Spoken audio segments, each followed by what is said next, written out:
Dok, bakit ka meron neto, ha? Bakit may picture ka ng nawawala akong anak? Hindi mo ba talaga ako naaalala? Hindi. Sabihin mo sa akin, buhay pa ba ang anak ko? Umalis ka na. Marami pa akong gagawin. Buhay pa ba ang anak ko? Oo! Buhay na buhay ako! Ako ang anak mo na iniwan mo sa palengke dati! Nagtataka ka? Isa na akong trans ngayon. Alam mo, buti na lang, may mabait at mayamang pamilyang kumukup sa akin. Kaya maganda yung naging buhay ko. Tignan mo, naging doktor pa ako. Kaya salamat sa'yo at iniwan mo ko. Anak, hinanap kita. Umasa ako na babalik ka. Hindi na importante yan. Ayaw na kita makita at hindi na kita kailangan. Kaya umalis ka na. Hello po. Kamusta po yung pasyente? Dok, si nanay naman yung nagkasakit. Kamusta na siya? Okay naman. Sa iba ko na lang siya ipapaasikaso, ha? Anak? Anak, please! Bakit anak tawag mo sa kanya, Nay? Sure ka ba na habang buhay ka magagalit sa nanay mo? Nakita ko results niya kanina. Anytime, pwede siya mawala. Magpapahangin lang ako. Nasaan na sila? Hello, nurse? Nasaan yung pasyente dito sa room 214? Anak? Ako ba hanap mo? Nay, akala ko may masamang nangyari na sa'yo. Anak, hindi na kita iiwan. Good news! False alarm lang pala yung nakita namin result sa nanay mo. Ibig sabihin, magiging okay siya. Salamat naman. Nay, ayoko na mawala ka sa akin, ha? Yay! May ate na ako! Okay, class. Palakpakan natin si Samantha dahil siya ang top 1 sa klase. Thank you, guys. Mag-aral din kasi kayo na maayos. Paano nangyari yun? Nag-review naman ako buong gabi, Tama naman lahat ng sinagot ko sa exam. Oh, Scarlett, bawi ka na lang, ha? Ikaw ang pinaka-lowest. Talaga ba, Samantha? Alam naman nating dalawa kung sino talaga yung top 1 at hindi ikaw yun. Ilusyonada ka talaga kahit kailan. Loser! Ang dali-dali lang ng exam, di niya pa nakuha? Ano bang ginawa mo, Samantha? Bakit perfect ka? Stock knowledge! Wala ba kayo nun? Kailangan kong malaman kung anong ginawa mo, Samantha. Magre-rewind ako. Manda ka sa akin. Nakapag-rewind ako!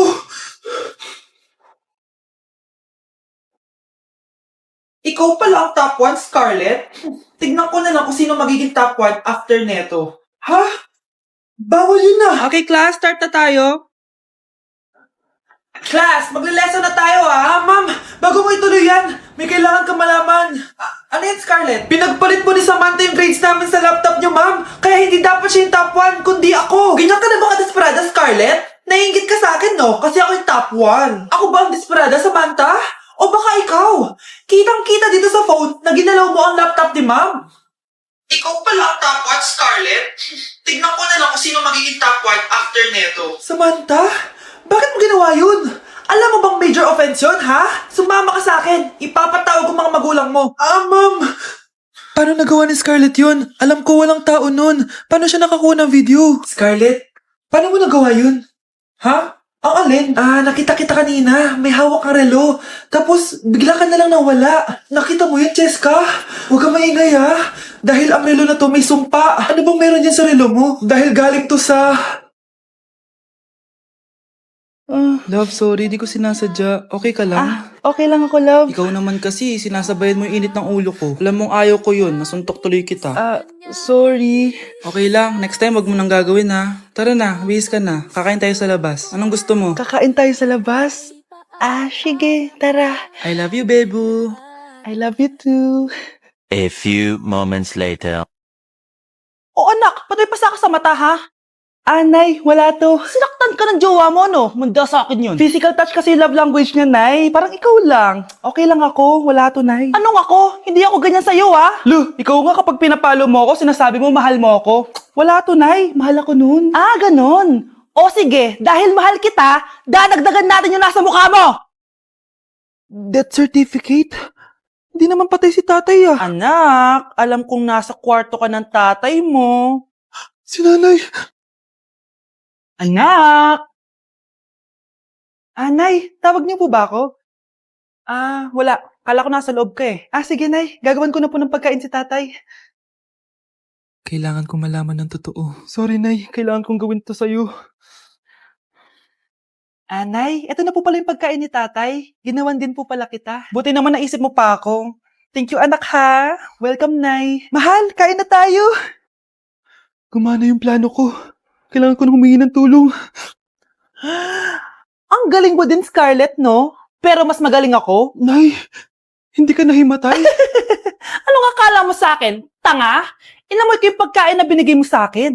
At kaamoy niya yung lason na nilalagay ko sa pagkain ng tatay mo. Ang sama mo, Nay. Well, kailangan ko ang pera ng tatay mo. Inasawa ko lang naman yan kasi mayaman siya. Ipapakulong kita sa ginawa mo kay tatay. Sa tingin mo maniniwala sa'yo ang mga pulis?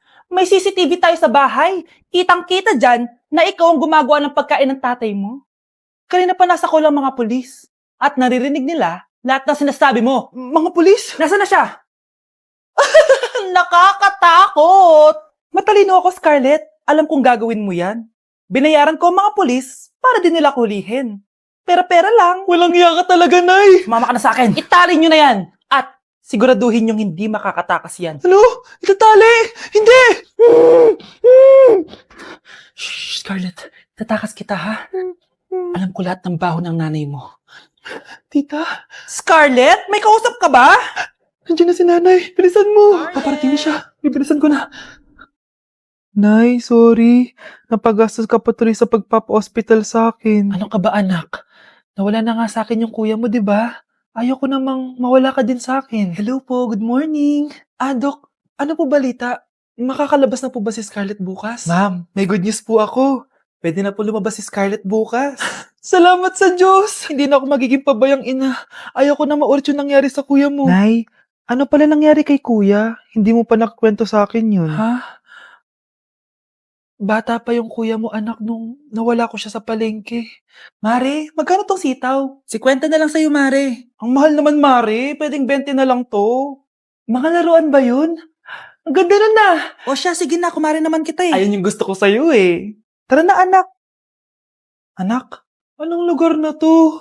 Nasaan yung batang yun? Nasaan na si nanay? Nay! Anak!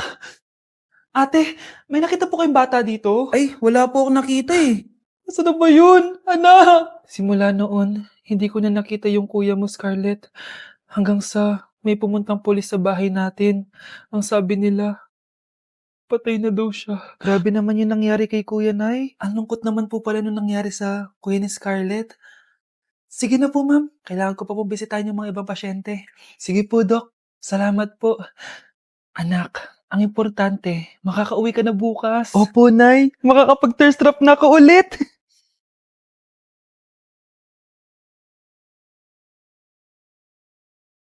Anak, tara na, uwi na tayo. Nay, may pinapabigay pala si Doc sa'yo. Oh, ano naman kaya to?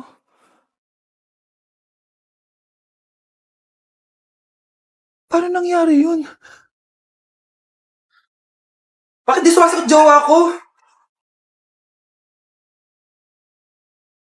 Mga walang yatong mga to, naglalandian pa sa harap ko. Aba, kaya pala di ka sumasagot sa mga tawag ko? Kasi nakikipaglandian ka pala dito kay Samantha? Excuse me? Jowa ko yan. Excuse me? Nauna siya naging akin. Inagaw mo lang.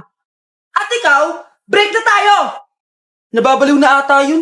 Okay, class. Ibibigay ko na yung mga grades nyo. Samantha, naka-98 ka. Ikaw ang highest. Deserve mo yan, Samantha. Thank you, ma'am. Paano naka-98 si Samantha? Puro kalandian lang naman hinatupag niya. Kapag inggit, pumikit na lang. At kayong lahat, 95. Maliban lang kay Scarlett, ikaw lang ang bagsak sa buong klase. Bagsak ako? Hindi pwede, ma'am. Ipasa mo ako. Wow! Anong ibibigay kong grade sa'yo, madam? Di ka naman pumapasok sa subject ko. Lagot ako sa nanay ko nito. Nay, bagsak po ako. Ayan! Kaka-boyfriend mo kasi yan! Huwag ka na umuwi dito, ha? Paano na ako neto? Miss, huwag kang gagalaw. Hold up to. Wala na bang mas mamalas pa sa araw na to? Akin na po yung tabag mo. Kuya, wag po! Akin na!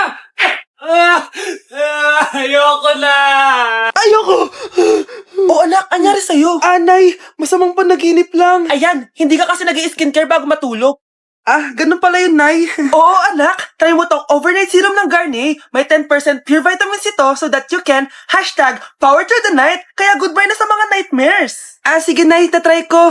Grabe, ang fresh ko na naman. For sure, may in love na naman sa akin yung jowa ko.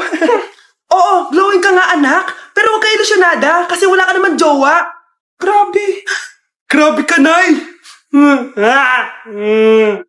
Wow! Gising na siya! Ang pala mo nandito sa bahay. Nay, wag ngayon please. Alam mo, bilib din ako sa'yo eh. Wala na nga tayong makain, nagpabuntis ka pa. Buti pa yung anak ni Rosa, pag-aaral ay natupag. Nakakawalang gana. Yan, umalis ka. Diyan ka magaling. Kasalanan mo to! Sinira mo yung future ko! Ate, please, tigilan mo yan. Walang kasalanan yung bata. Hindi! Dahil dito, galit sa akin si nanay. Kaya dapat mawala na to! Ate, wag! Ate! Anak, kain ka na. Nay? Sorry anak ha sa mga sinabi ko. Hayaan mo, babawi ako sa'yo ha. Thank you, Nay. Nay, sumasakit yan ko. Nay. Oo, yung pinag-usapan natin ha. Hihintayin ko lang mga anak tong babaeng to. Pag nabigay ko na yung bata, ibigay mo na agad yung pera sa akin ha. Balak ibenta ni nanay yung anak ko. O anak, okay ka lang? Walang hiya ka, Nay! Ang sama mo! Akala ko, totoong nagbago ka na. Pera pa rin pala yung nasa utak mo. Abay, bakit? Wala ka nang pakinabang dito. At least yung anak mo, mapapakinabangan ko. Wala ka namang papakain dyan eh. Napakasama mo! Lalayas na ako sa impyernong to! Sige, lumayas ka! Sino tinakot mo? Tignan natin kung saan ka pupulutin.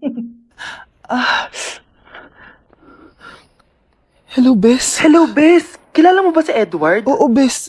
Siya yung ama ng dinadala ko. Mayaman pala sila, Bes. Gusto kanyang makita kasi gusto niyang panagutan yung baby mo.